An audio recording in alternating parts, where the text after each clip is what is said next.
Hola, curiosas y curiosos de las redes sociales.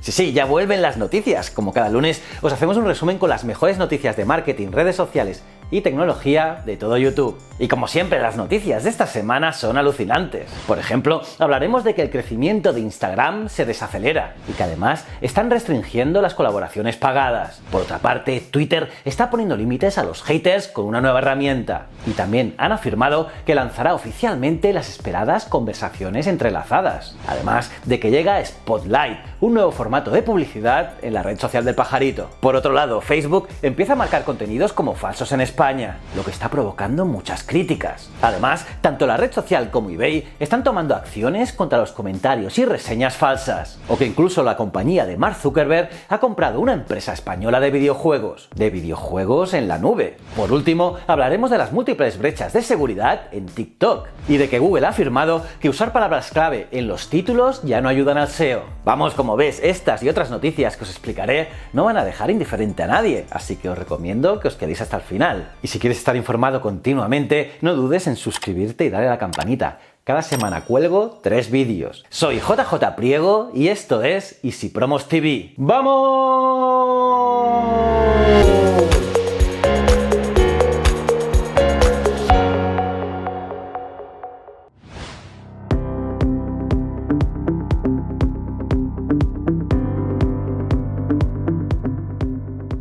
Estas son las mejores noticias de la semana. ¡Empecemos! El crecimiento de Instagram se desacelera. Instagram seguirá creciendo los próximos años, pero no al mismo ritmo que lo está haciendo hasta ahora. Y es que así lo asegura el análisis de la consultora eMarketer, que ha realizado una estimación de crecimiento de usuarios de la aplicación en los Estados Unidos y que denota cómo caerá este en los próximos años. Así, Instagram disminuirá su crecimiento, siempre según las proyecciones, hasta 2023. Según el estudio, en Estados Unidos el número de usuarios registrados en 2018 era de 100,5 millones, que supuso un crecimiento anual del 10,1% con respecto a 2017.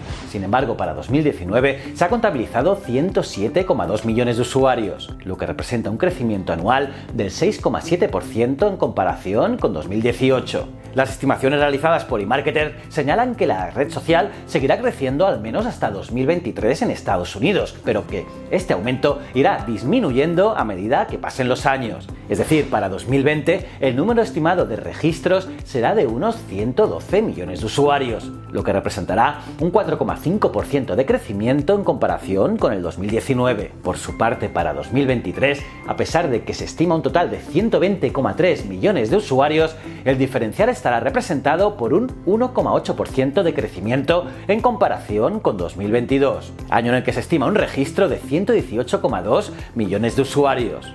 La desaceleración en el crecimiento de Instagram se explica por ser un mercado ya muy maduro en los Estados Unidos, pero también por el surgimiento de nuevas plataformas como TikTok, que ya cuentan con 700 millones de usuarios activos, y también, claro, el resurgimiento de la ya conocida Snapchat, que tiene 210 millones de usuarios activos cada día. Instagram restringe las colaboraciones pagadas. Y es que el alcohol y los suplementos dietéticos, por ejemplo, están en el punto de mira de la red social. Y es que Instagram es una de las redes más utilizadas por los anunciantes. Y teniendo en cuenta que el grueso del uso de Instagram recae sobre un público adolescente, cabe esperar un estricto control por parte de la red social para controlar estos anuncios. Por ello, la red social ha actualizado su política de branded content para añadir nuevas restricciones. Así, por ejemplo, el contenido relacionado con el tabaco, el vapeo o las armas no estará permitidos bajo ningún concepto. Mientras que, por ejemplo, el tema de los suplementos dietéticos y el alcohol quedarán sujetos a nuevas restricciones. Twitter pondrá límites a los haters. Pues sí, curioso, es que pronto la red social permitirá decidir quién puede responder cada tweet. Y es que al igual que otras redes sociales como Facebook e Instagram, Twitter va introduciendo nuevas novedades cada cierto tiempo, diferentes novedades y mejoras. Así, hemos visto, por ejemplo, cómo ha añadido la opción de seguir temas en función de tus intereses, también ha agregado el modo súper oscuro y ha incorporado la posibilidad de adjuntar GIFs, fotos y vídeos en los retweets. Pero ahora va a añadir una nueva función que está relacionada con el eterno problema del acoso digital. Así, hace un par de meses, Twitter introdujo la opción de ocultar las respuestas a los tweets, pero ahora quiere ir más allá y, según ha informado The Verge, pronto nos permitirá decidir quién puede responder a los tweets. De esta manera, cuando vayamos a publicar el tweet, esta nueva función nos ofrecerá 4 opciones o de conversación más bien. Y esta puede ser o global, que permite que cualquiera pueda interactuar y contestar a nuestro tweet, o grupo, que limita la capacidad de respuesta a nuestros seguidores y a los usuarios mencionados en el tweet, o panel, que solo permite que los usuarios mencionados en el tweet en cuestión puedan responder, y por último, declaración o comunicado, que no admite respuestas de nadie. De momento, estas opciones están en la beta de Twitter y veremos si finalmente se llevan a cabo. Twitter lanzará oficialmente las conversaciones entrelazadas. Como os he comentado en el canal, por ejemplo, en este vídeo de aquí, Twitter lleva un tiempo experimentando con la beta de su nueva aplicación, y uno de los principales puntos fuertes han sido las conversaciones entrelazadas. Pues bien, durante su intervención en el CES 2020, la mayor feria de tecnología del mundo que se celebra en Las Vegas, Susan Shai, directora de producto de la compañía, ha confirmado que están listos para integrar la funcionalidad de las conversaciones entrelazadas en la aplicación principal, aunque no ha dicho o no hay confirmación sobre cuándo se empezará a probar. Esto significa que se podrán estructurar las conversaciones en Twitter haciéndolas más fáciles de leer y comprender, ya que el usuario siempre sabrá lo que está sucediendo a primera vista. Así, cuando se implementen estos cambios en la aplicación, el usuario podrá ver cuándo el autor del tweet original responde a otros comentarios dentro del hilo de la conversación. Además, Twitter destacará los perfiles y comentarios de las personas que el usuario está siguiendo y también las cuentas verificadas. Llega Spotlight, un nuevo formato de publicidad en Twitter. Y la última de Twitter, y es que la red social ha creado un nuevo espacio publicitario denominado Spotlight, que permitirá a las empresas anunciarse en la pestaña Explorar, la que emplean los usuarios para buscar contenidos en Twitter. Hasta ahora, esta nueva herramienta publicitaria que permite a las campañas ser recordadas sin necesidad de realizar una gran estrategia de marketing ya estaban funcionando en Japón y en los Estados Unidos. Pero ahora Twitter acaba de anunciar su llegada a otros países, como pueden ser Brasil, México o España. Entonces, a partir de ahora, las empresas podrán anunciarse previo pago, claro, en la pestaña Explorar, utilizándola como si fuese un gran tablón publicitario. Allá se podrá mostrar un contenido, ya sea texto, fotografía, vídeo o archivo GIF, y lo hará de manera destacada en la parte superior, y a cada usuario se le mostrará ese contenido promocionado hasta 2 veces al día. Y si el usuario accede en más ocasiones a la pestaña Explorar, el anuncio será trasladado a la sección Promoted Trends, donde se muestran habitualmente estos anuncios pagados. Facebook empieza a marcar contenidos como falsos en España. Pues sí, curioso, Facebook ya comienza a marcar automáticamente contenidos como falsos en su plataforma, y en principio lo quiere hacer de manera manual gracias a Maldita.es, un medio sin ánimo de lucro que trata de dotar a los ciudadanos de herramientas para que no se la cuelen. Pero no obstante, no ha sido Maldita.es la que ha marcado el contenido como falso, sino que ha sido el propio algoritmo de Facebook, algo que ha causado muchas críticas, afirmando algunos que la red social está aplicando censura. Y es que de momento el algoritmo de Facebook cataloga el contenido como falso basándose en los vídeos que previamente verifica Maldita.es como falsos. Esto hace que la vista previa del contenido indique que este es falso tras la verificación de, valga la redundancia, verificadores de datos independientes. Así, tras pulsar en la publicación, Facebook explica que dicho verificador, en este caso Maldita.es, ha indicado que la información es objetivamente falsa. Además, cuando le demos al botón de compartir la noticia, se nos advertirá de nuevo de que la información es objetivamente falsa, por si no lo tenemos que pensar 2 veces antes de compartirla. Por el momento, estas publicaciones fake news siguen en pie y pueden distribuirse, pero Facebook pretende que se eliminen automáticamente en el futuro. Así que ahora el contenido falso solo será penalizado a nivel de visibilidad. Ya veremos cómo va evolucionando todo esto. eBay y Facebook toman acciones contra comentarios falsos.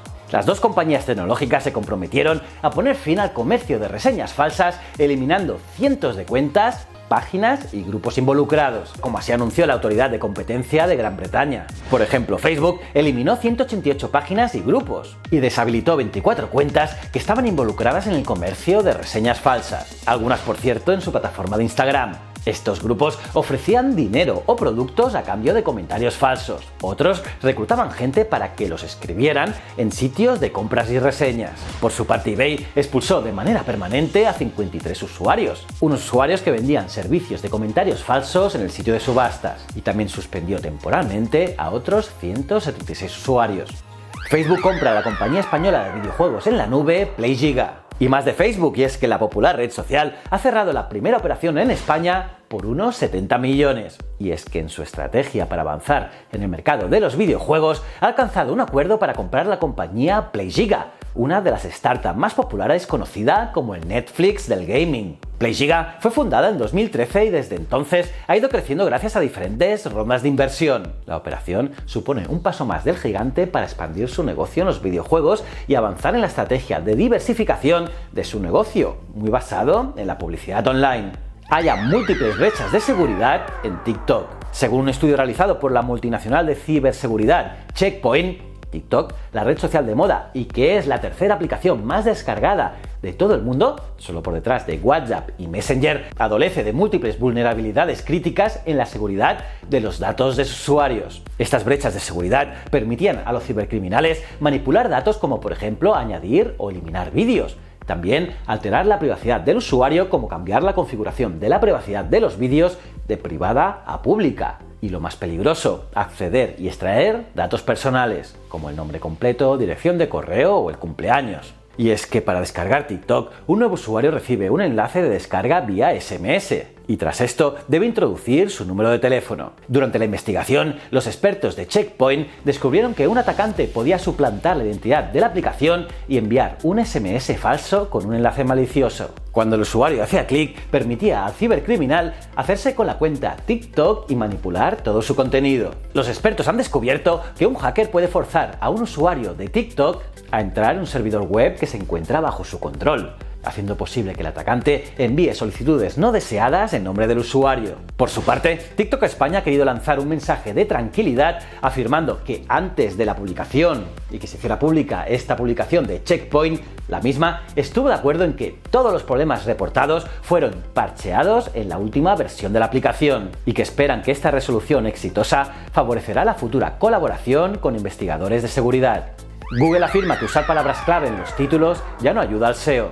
Ojito curioso, y es que el experto en SEO de Google, John Mueller, ha ofrecido una explicación clara de cómo utiliza Google los H1 y H2 y todos los encabezados HTML durante una charla en directo. En su explicación, Mueller, que hace unos días confirmó que enlazar a páginas web de relevancia ya no afecta al SEO, nos mostró cómo Google recomienda utilizar las etiquetas de encabezados para ordenar el contenido y no tanto para introducir palabras clave. Como sabéis, a principios de los 2000, los encabezados, el H1, H2 y H3, etc., fueron grandes factores de posicionamiento. Y por esta razón era importante poner palabras clave en ellos para posicionar mejor el contenido. Pues bien, esto cambió hace un tiempo, pero sin embargo, muchos SEO siguen preocupándose sobre esta práctica. Según Mueller, los encabezados están un poco sobrevalorados en el sentido de que es muy fácil, y es que el motor de Google lee el contenido tal y como se ha planteado por el autor, es decir, que busca entender cada párrafo y los encabezados que los siguen y preceden. Así añadió que en Google utilizan los encabezados en términos de búsqueda y que los usan solo para que el lector tenga un buen entendimiento del contenido. Según Mueller, se debería desbancar la creencia de que insertar la palabra clave en todos los H1 es un factor de posicionamiento y que los H2 son más importantes que los H3 en términos de posicionamiento. Según sus palabras, los encabezados dejarían de ser un factor de posicionamiento y pasarían a ser simplemente una forma de organizar el contenido. Mueller explicó que los encabezados deben utilizarse para contenidos largos, los que tienen textos extensos, y en lugar de utilizar los encabezados como una forma de introducir palabras clave en el documento, se deberían emplear para organizar el documento y ofrecer toda la información posible sobre el contenido, ya sea texto, imágenes o vídeos. De esta forma es más fácil encontrar información dentro del texto. También afirma que las etiquetas de encabezado han figurado en todas las listas de factores de posicionamiento. Sin embargo, si miras las páginas del SERP, los resultados de Google, se puede ver que ese no es el caso. Y es que el uso adecuado de las etiquetas ha cambiado. El uso debe enfocarse en ayudar a los motores de búsqueda a comprender de qué trata ese contenido. Puede que un encabezado con palabras clave te posicione, pero en realidad no es el peso de la palabra, sino que Google entiende mejor el contenido. Y bueno, hasta aquí las mejores noticias de la semana. La semana que viene, más y mejor. ¿Cómo os habéis quedado, curiosas y curiosos? ¿Qué os ha parecido todas estas noticias? ¿Cuál os mola más? Me lo podéis poner en los comentarios, los leo todos. Y nada, aparte de like al vídeo, suscribíos y campanita, os recomiendo este vídeo aquí, que es tremendo. Y si no eres suscriptor, dale a este botón de aquí. Y estos dos botoncitos son mis otros dos canales, tanto Ciencias de la Ciencia como Historias de la Historia. Y recuerda, el conocimiento es un requisito esencial para la supervivencia. Muchísimas gracias.